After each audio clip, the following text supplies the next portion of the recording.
It's because it's fun to hate the fat girl. You are fat phobic and you're fat shaming, mental health shaming. It has nothing to do with me and everything to do with so many of you. You're ableist, girl. You're fat phobic, you're biased, and you can't admit when you're wrong. But yet I'm the bad person? Is that because that's all you have? Lying about But she acts like the world owes her stuff. Quit trying to make yourself look like a victim. lying to her audience generally, abusing or being negligent towards pets. I can't. The things that take priorities in this woman's life are astounding to me. It would just be trashed. Like, all the takeout stuff would be everywhere. She wasn't walking Twinkies, so Twinkies' stuff was everywhere. For some reason, Rarity is freaking out. Abusing and being violent towards partners. But realistically, I would understand if my partner did not want to be in my videos. I will never force someone to do that. She would hand me the camera and be like, "You're vlogging today." And if I said I didn't want to, she would say, "Well, you're working for me." We're just viewers and we have this level of frustration with someone who we see through a screen. Imagine living with that person. She'd set a timer for lint picking, back brushing, and massages. If I was in the bathroom, she would text, call, or yell to tell me I'm taking too long. To steal a person's money after they've passed on, when they left that money for their child. It's almost as if these things line up with the patterns of an abuser. Taking part in an extramarital affair. How did she justify being with a married woman? Yeah, she thought it was the funniest thing in the world. Abby was 20 years old when Amberlynn started talking to her, and then lied about it to me. Dating a feeder and then being angry at her audience for pointing this out. No, she is not a feeder. I would never in a million years be in a relationship with one. I have stuck up for her. I have lied for her. Amberlynn lied? She's actually a fucking feeder? But it seems like I keep getting mixed up with the wrong fucking people. It's everybody else. It's literally everybody else. Drinking in front of a partner who can't drink. Even just like one drink of alcohol for her can affect her in like a really bad way. This is my last drink of the night. And also using substances around your mother shows that you truly love and care about literally no one but yourself. People will attack me for a decade about something I did a decade ago. What fucking callous, soulless monster would talk about a child's death like that? I just think she's absolutely void of really considering other people. When I take weeks off, all of a sudden, Zachary Michael is going through mental health problems and he can't post. And First of all, you dumb ass fucking. What you witnessed was a symptom of my BPD. Experience BPD things almost daily. Shut up about BPD. Shut up. There is no amount of BPD that can excuse doing something so disgusting, selfish, and vile. This is not just piling up on the fat girl because it's fun. This is honest, deserved critique. Amber ain't shit. She ain't never gonna be shit. And I'm happy that bitch is living in a 500-pound body. Because if she wasn't, she'd probably be more dangerous. Well, hello. My name is Chris and welcome back to my channel. Today, we dive back into the Amberverse, where the tea is just scalding and continues to overflow. I know I said my next video on her would be about her latest, possibly current relationship with Tommy, and I am certainly working on that. However, too much has come out lately that has inspired me to compile a list.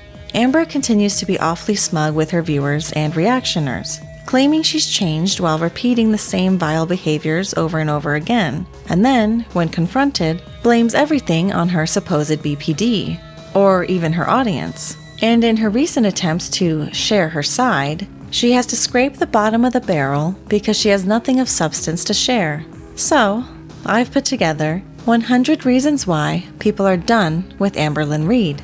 It's not because she's fat. This series will be in 4 parts, and the listings are in no particular order whatsoever. In addition to that, none of these will be about her weight. They are all, unfortunately, just regarding her character.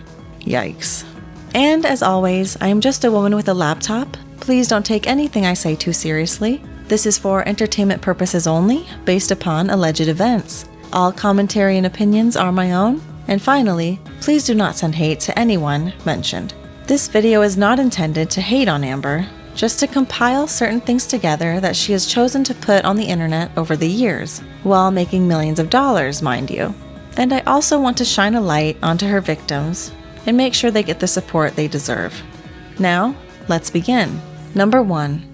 Economically abusing Beck. Oh, we're coming in hot with this one. After pressuring Beck into a relationship because Beck wasn't making moves fast enough for her, Amber moved into Beck's house that they shared with 2 roommates. Amber was actually making very good money from YouTube at this point, enough to support the couple on her own. So, Amber convinced Beck to quit their job so they can do YouTube together, and Beck could spend more time with family, which all seemed fine, except Amber then used this to financially control Beck over the next 4 years, constantly reminding Beck that they worked for her. And when Beck finally ended the relationship, they had nothing in the bank. Amber gave them a couple $100s or so when they moved out, but when Beck came to her crying, expressing concern that it might not be enough for the U-Haul and gas, Amber just laughed, and then demanded Beck send her some money back for their Netflix account shortly after, might I add. Amber's recent response to this was that Beck had full access to all the money at all times, but it appears as though that was only in the beginning of the relationship, because Amber didn't have her own bank account and needed to join Beck's. And if the money was indeed shared, how was Beck left so destitute when they moved out? Beck claims that Amber gained control over the shared account and then opened her own separate account, where she then started depositing her YouTube money into. Number 2. Pissing away her money. Despite refusing to give Beck their proper portion of YouTube earnings, because bills, Amber certainly appeared to spend an excessive amount of money on herself, on hauls, on food, on endless hordes of collections of incredibly useless things. Looking back, Beck suspects that Amber spent what she made, which is insane to me considering she was likely making over $10,000 a month over this period. If she had paid Beck, then I would say that Amber earned that money fairly and can spend it however she wants as an adult. But this is not the case. Amber has made over $1 million from YouTube, and if I had to guess, likely within a 5-year period or so. For comparison, at my current full-time retail job, it would take me over 20 years to earn $1 million. Life is cruel. Number 3. Falsely diagnosing herself. This woman has been on YouTube for well over a decade now, and over the years has claimed to be diagnosed with damn near everything under the sun. It began very early on when Amber claimed to be diagnosed with ASMR. She later brushes this off as a mere troll, but she didn't have a following to troll at the time, proving that this is a lie. Since then, she has claimed to be diagnosed with various disorders that she seems to find trendy, aesthetic, or just convenient. When she was with Crystal, who was allegedly diagnosed with OCD, Amber constantly brought up her OCD. When Amber was besties with Alexis, who was officially diagnosed with BPD, Amber then claimed that she had BPD, and currently uses this one as the main excuse for her abhorrent behaviors. Misdiagnosis certainly happens, but both Beck and Alexis claim that Amber used Google searches and AI chatbots to repeatedly diagnose herself falsely, as she often refuses to see a professional for an appropriate amount of time. Because of this, we have no idea what she has actually been diagnosed with, if anything at all. Number 4. Filming others without their consent. I must admit, she has gotten better with this one over time, to an extent. However, for many years, she would constantly film people without their consent. Not only certain partners who told her that they didn't feel comfortable being on camera, but she also filmed co-workers while on the clock, as well as acquaintances she didn't even know that well, and even young children, which is the worst by far. Number 5. Oversharing her mother's business. So, as we all know, because Amber will never let us forget, Amber had a very unfortunate childhood, as her parents were both drug addicts, and her siblings had to be put into the foster care system because of the dangerous environment and neglect. To be crystal clear, Amber's mother has done some very awful things, even throughout Amber's adulthood. Thankfully, in recent years, it seems that she has finally turned things around for herself and takes accountability for her past choices wholeheartedly, as she continues to try to build a relationship with her daughter and make up for all the lost time. She feels immense guilt and blames herself for Amber's current state. However, Amber will seemingly use any opportunity to bring up her mom's past while sharing way too much with the audience. I think her mom just takes it because she feels forever in Amber's debt, understandably. And Amber will likely always have resentment deep down, which is also understandable. It still just rubs me the wrong way though, and I can't help but wonder if Amber is jealous of the fact that her mom chose to heal while she didn't. Number 6. Accusing reaction channels of fat phobia.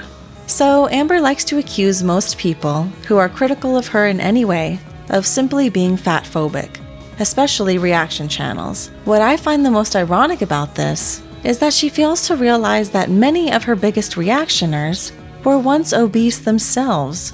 Charlie Gold, Kicking Geese, Oh Lordy It's Jordy, all of whom have lost a significant amount of weight. Shit, Michael B. Petty had bariatric surgery twice. This is likely why they were drawn to Amber's channel in the first place, because they relate to an extent and want to help her succeed in the beginning. They then quickly realize how careless she is, and their hopes diminish over time. At this point, it looks like all hope is lost in the community. Number 7. Filming and monetizing a child's grave. During the Destiny era, we learn that one of Destiny's closest friends tragically lost their child in a horrific accident. After the couple moved to Kentucky, Destiny wanted to visit the child's resting place and pay respects, and Amber accompanied her. After filming the two of them dancing in the car on the way there, Amber decides to continue filming at the gravesite itself. She then posted it online to monetize, in complete disregard of the family's privacy. She would also answer questions regarding the child's death on Ask FM, which was also incredibly inappropriate. Number 8. Refusing driving lessons and public transportation. I've come to the conclusion that Amber is one of the laziest people on this platform. And despite claiming multiple times in the past that she is going to learn how to drive, especially when her and Jade got together, she never did, and at this point, likely never will. Personally, I dealt with very bad driving anxiety myself and didn't get my license until I was 21. But instead of holding it off further and making more excuses, I paid for driving classes with a professional in order to get past my fear. And it worked. Now, some people can't drive for medical reasons, but can still have independence by using ride services and public transportation. Amber could also use these so she doesn't have to convenience her family and friends whenever she wants to go to Walmart. But alas, it seems that the only ride service she uses is for her takeout being delivered to her. Number 9. Has people drive her from state to state. Sadly, it doesn't end with the drives to appointments and Walmart, as Amber also currently refuses to fly, and everyone around her just owes Amber the world, in her mind. Therefore, whenever she is moving after a breakup with her girlfriend, or visiting a long-distance new girlfriend, she needs to be driven there. After Jade broke up with her, she had to drive Amber from Kentucky to Oklahoma, after feeling bad that Amber asked Alexis, who lives in Wisconsin, to pick Amber up in Kentucky and drive her to Oklahoma. Then, when Amber started dating Emily, who lives in Wisconsin, Amber's mother drove Amber from Oklahoma to Wisconsin, and Emily had to drive Amber back to Oklahoma months later. My theory is that the only reason Amber became friends with Alexis again while in Wisconsin was to be in her good graces in case Emily broke up with her and she needed a ride home. Number 10. Wipegate. And now we must bring up Wipegate. God bless those who are disabled or injured and need bathroom assistance, and God bless those who help them. I am in no way shaming anything of that nature, but this is not the case with Amber. Rumors began circulating that Beck had to wipe Amber during their relationship, but Amber claims only after her hysterectomy, which is fine. Then, Beck made it known that it had been going on previous to the surgery until the day they dumped her. To make matters worse, according to Beck, when Amber would attempt to do it herself, she used washcloths, which is also fine if that's the best way for her to do it on her own. I don't really want to think about it. However, what people are mad about is the fact that she allegedly defiled the washcloths that belonged to their roommate's deceased mother and then threw them away, and then tried to lie about it when questioned. Then, when she had to start buying her own washcloths, she made Beck wash them in the sink. Why couldn't Amber do that part herself? Then, after Beck broke up with her, Jade immediately moved in, and there's no way in hell Amber was asking Jade to do that right off the bat. The outrage here is due to the fact that Amber didn't always need Beck to do it, but she preferred that Beck did. And that, ladies and gentlemen, is where the problem lies. The fact that she had to inconvenience Beck when it was no longer necessary, when there are various tools available for her needs, and at one point, knowingly ruining someone else's valuables and then lying about it. Number 11, charging $10 a month for nothing. In more recent events, Amberlynn began offering YouTube memberships for $10 a month, where she provides members with a 2-hour live stream once a week. I sure as hell am not a member, but from my understanding, during these exclusive streams, Amber is texting on her phone for an inappropriate amount of time, taking interventions where she aims the webcam at the ceiling. And as soon as the timer she set goes off, she seems so relieved the time is finally up so she can end it. $10 a month. That's almost a Spotify subscription. That's nearly YouTube Premium. All for this. If people were giving me nearly $3,000 a month for live streams, where I didn't have to go to my retail job anymore, I would at the very least put my damn phone down and pay attention to the people throwing money at me. But hey, to be fair, if people want to pay for this, then that's their decision. And if you're like me and refuse to pay for that, don't worry. Amber is adding the most interesting clips from the streams to her YouTube videos for free, likely to lengthen her videos so she can get more ad placement. Number 12, aiding in breaking up a marriage. I've talked about this multiple times on my channel, so I won't elaborate too much here. In short, Amber was knowingly the other woman in her somewhat recent long-distance relationship with Erica, and aided in breaking up their marriage. Yes, both members of the couple had their hands in it as well, especially Erica. However, Amber tried to explain to her audience that because she thought the marriage was on the rocks, and because she was allegedly told that the two were together for financial reasons, that what they were doing was okay. No matter how you slice it, it was certainly not okay. Number 13 was knowingly Destiny's other woman. The fact of the matter is, Amber has cheated a handful of times. I'll elaborate on other specific instances further down the list. But here, let's point out when she first got with Destiny. Destiny was engaged to another woman, and when Amber found out, she continued talking to Destiny and proceeded to immediately move to Florida to live with her. Yes, Destiny is to blame for the cheating here, of course, but to knowingly be the other woman is also indeed vile in my book. And to repeatedly claim that you're a different person, all to do the same damn thing nearly a decade later, is also vile. Number 14, asking Mama Lynn for triggering favors. Amber uses her mother's guilt regarding her childhood to her advantage in many ways. Does her mom owe her some love and attention after failing as a mother in the past? Certainly. And I'm glad that they can have what is hopefully a good relationship now, as Amber's mother seems to be doing quite well. However, I find it incredibly distasteful to have her mother drive her to get Delta 8, knowing she is a recovering drug addict, and then making her inject her with semaglutide, since Amber won't even try to do it herself, knowing that her mother is a recovering drug addict. Her mom claims it doesn't bother her and is responsible for her own actions at the end of the day, but relapses can happen at any time, and if that was my mother, I would be far more careful and considerate of that. Number 15, constant pet negligence. Amber is not fit to have pets, period. We've seen clues throughout her videos over the years depicting a less than ideal environment for her animals to be in. Her roughhousing Wasabi when he was just a kitten, food bowls overflowing on the counter, and Twinkie's nails always being way too long. While in Kentucky, when Beck was overly medicated, Amber left Twinkie allegedly shaking in pain to go to Walmart and Chili's, claiming that there were no 24-hour vets nearby. However, Michael B. Petty did a simple Google search and immediately found one, down the street from the Chili's.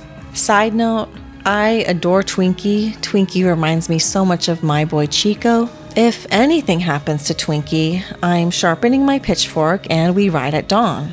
Anyway, more recently, Amber's exes have confirmed the viewers' concerns. Destiny said that in the years her and Amber were together, the animals never went to the vet. Then Beck claimed that when they started dating Amber, and Amber was living alone in an apartment for that short period, that the cat's litter boxes were kept in a spare bedroom and Amber never cleaned them, so the cats were relieving themselves all over the floor and on the bed. One of the main reasons Beck was so afraid to dump Amber was because they were so worried about the animals being left alone in Amber's care.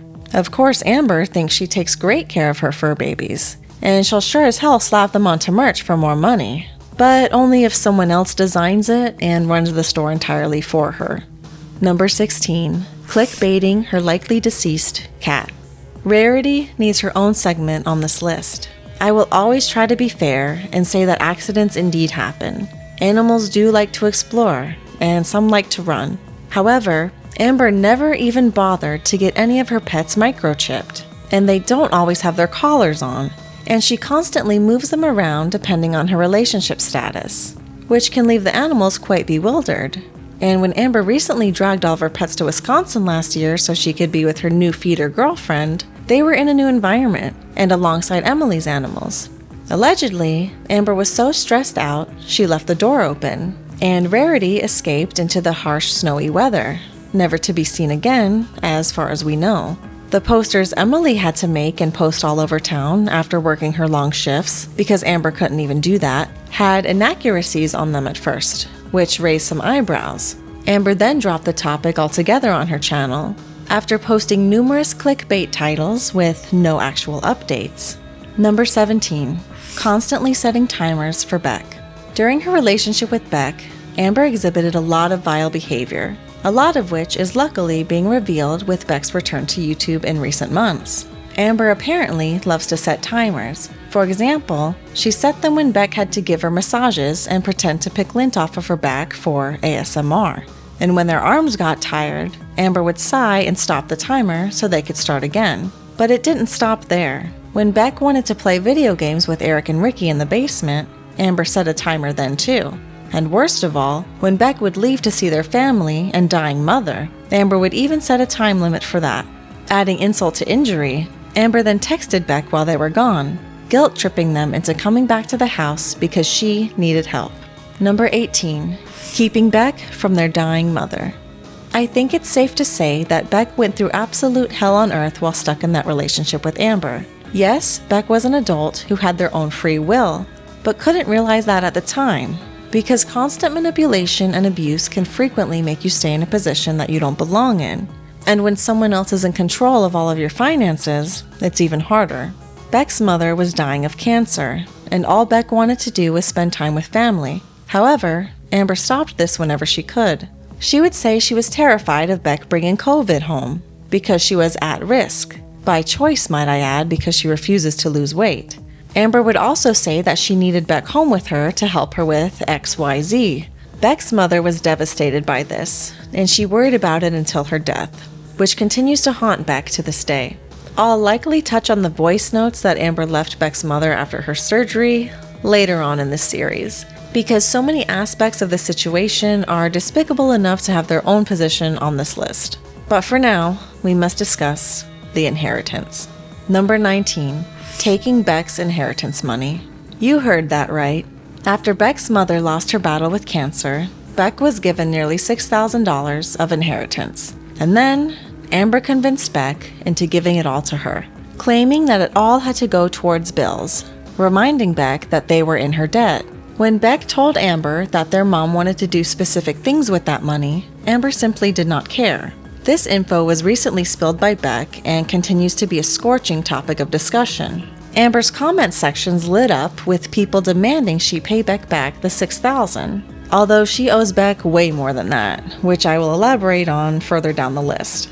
The point here is, Amber sure as hell did not need that money for bills or any other damn thing, as she was making $10,000 to $20,000 a month. She just didn't want Beck to have it, as it would have given them leverage and independence. I don't think she can blame the BPD for this one. Number 20. Trying to date a 20-year-old while in her mid-30s. So another recent, quite disturbing topic is that Amber, allegedly, likes them young. And there is now a list of examples, but I will start with this one. We all know about her attempt at a relationship with a 20-year-old named Abby, which I must point out is legal. But given that Amber was in her mid-30s at this point, and continue to pursue Abby after knowing her age? This was just very unsettling for many. In addition to that, Abby was very religious and still closeted, and was struggling heavily with an identity crisis. According to Alexis, Amber would tell Abby that everything is okay and that God doesn't hate gays. While I agree with that statement, let us remember that Amber doesn't even believe in God, which for me begs the question, did Amber just tell this young girl what she thought she wanted to hear solely as an attempt to reel her into a relationship with her? I can't help but wonder. Number 21. Defending the confirmed feeder. I am making an entire video dedicated to Amber's more recent and possibly still current relationship with Tommy. However, it needs to be on this list. Tommy's real name is Emily, and she is a confirmed feeder. Amber spent the whole 7 months they were together relentlessly defending Emily, saying that she was not a feeder and that she would never be with a feeder, and that Emily was completely supportive of her weight loss. However, the receipts scream otherwise, and Amber knew this all along. When called out about it, she immediately victimized them both, saying that the internet hate was ruining their mental health. She knew we were right, though. She knew the whole damn time. In fact, both of these women have the habit of doing horrendous things, willingly putting them on the internet, and when their deeds are discovered and addressed, they play victim and claim they did nothing wrong. Number 22. Drinking in front of Emily. Despite me personally not having any sympathy for Emily whatsoever, I will always point out Amber's crappy behavior towards others, including her. If anyone approaches Amber romantically at this point, ignoring the mountain of public reasons why they shouldn't, they must reap what they have sown, and I have no sympathy left. However, I just want to point out one specific thing. The couple appear to drink quite regularly since the beginning of their relationship. In my opinion, because the chemistry wasn't there. However, while Amber was staying at Emily's house for months, she told her audience that Emily could no longer drink at all, due to some serious health concerns that were causing a lot of stress and worry onto them both. Amber claimed that, out of respect, she would no longer be drinking in front of Emily at all. Plus, that's the last thing Amber needs anyway. Fast forward to when Amber is back home and Emily comes to visit. When Amber makes Emily stop at a gas station for junk food and drinks, then proceeds to conduct an alcoholic taste test for her vlog. She even needs Emily to open them, because God forbid she does anything herself. How considerate of Amber to make Emily film her doing so as well. Regardless of Emily being a crappy person, this was still a crappy thing to do, and I had to put it on the list, as it depicts how Amber only cares about herself. Number 23. Inappropriate behavior around Libby. A more recent outrage in the community, based upon resurfacing footage from the Destiny era, is the Libby situation. When Amberlynn first met and moved in with Destiny, Amber was 25, Destiny was 19, and Destiny's friend Libby was 15. Throughout the vlogs during this period, we see a lot of inappropriate comments and behavior, and viewers question Libby's safety to an extent because of it. After this topic was brought up again recently, Amber went back and deleted those videos. This raises my eyebrow because Amber very rarely deletes old content by choice, no matter how problematic it is. So is she trying to hide something here? If she realized it was just inappropriate and decided to remove it from the internet, she could have just taken accountability and addressed that. But as we all know, that is something Amber cannot seem to grasp the concept of. Number 24. Asking Casey for nudes when he was underage. These next two are quite upsetting, but they are important, and we are going to conclude this episode with them. Before the vlogs, Amber was in a long-distance relationship with Casey, who presented as Cassidy at the time. Amber was 17, and Casey was 15 when they first connected online. Casey claims that at one point, Amber pressured him into sending nude photos, which he really didn't want to do. Amber kept pressing and threatened to end the relationship until he gave in. To pressure anyone to do something of that nature is wrong enough, but when that person is a minor, it's also illegal. Number 25. Accusing Casey of Rain and Petal's eavesdrop years later. And then, years later, while living with Destiny and uploading daily vlogs to YouTube, Amber decided to upload a video accusing Casey of Rain and Petal's eavesdrop. which she thought was perfectly fine since she used Casey's previous name, and perhaps assumed that Casey would never find out. Well, he found out, and was absolutely livid. He then responded, defending himself, as he had every right to do. Amber started getting some heat and began to spiral. She texted Casey over and over because she had kept in contact with him after the breakup, despite claiming he was an abuser. She begged him to remove the video, trying to guilt trip him because of all the hate she was getting, and threatened to contact YouTube. But luckily, to no avail, as the video remains up to this day. As for now, Amber is taking yet another break from YouTube, since Beck seems to be keeping their foot on her neck. Everything she has tried throwing back at Beck has been bottom-of-the-barrel desperate attempts, many of which are things that people already have known about. She's tried pulling Beck's partner, other acquaintances, and even certain reaction channels into the mud. She victimizes herself yet again in her latest community post, claiming that the heat she is getting is just too much, even though Amber is always the one who lights the match. Thank you so much for watching. The entire list is nearly complete, but I could have certainly forgotten some things, so if you think something deserves a spot on this list, please let me know in the comments. And please consider supporting my tiny channel in any way you see fit. I hope you enjoyed this one, and I will see you in the next video. Goodbye.